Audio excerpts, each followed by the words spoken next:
Барлықтарыңызға сәлем достар. Мен бүгін сіздермен өте дәмді әрі өте тез дайындалатын печеньенің рецептісімен бөлісетін боламын.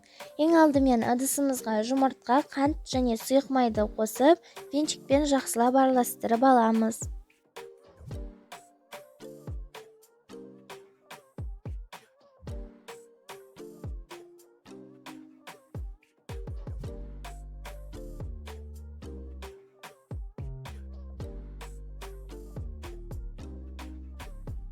Жұмыртқалы массамыз осындай болып шығуы тиіс. Енді жұмыртқалы массамызға рассохрителді қосып, оның үстіне ұнды ситадан өткізіп қосамыз. Ұнды екі бөлікке бөліп қосамыз.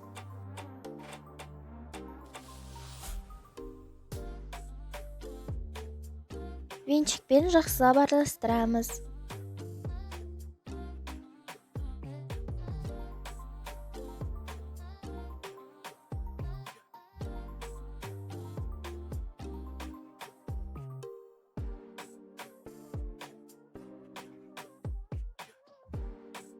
Ұнның екінші бөлігін қосамыз.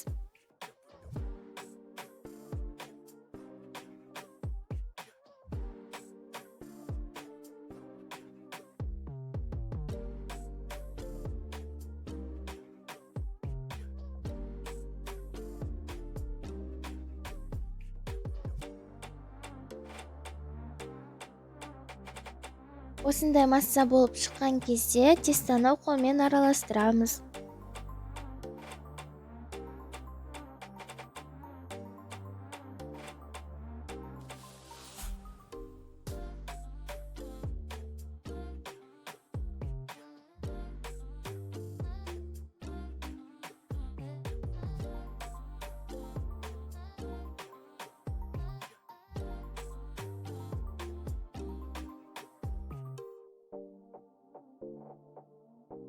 Тестамыз дайын. Енді оны осындай кішкене бөліктерге бөліп, дөңгелек пішін жасаймыз.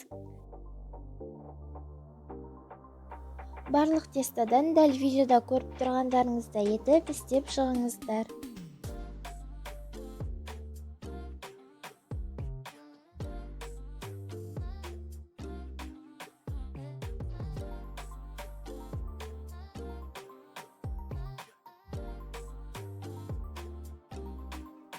Екі 200 градуста қызып тұрған пеште 7-8 минут пісіріп аламыз. Печеньеміз осындай болып шықты. Жасап көріңіздер. Инстаграм парақшамды жоғарыға қалдырып кеттім, тіркеліңіздер. Менің рецебіммен жасаған тәттілеріңізді сториске салып, мені белгілеп кетуді ұмытпаңыздар. Сіздермен болған қаракөз, астарыңыз дәмді болсын.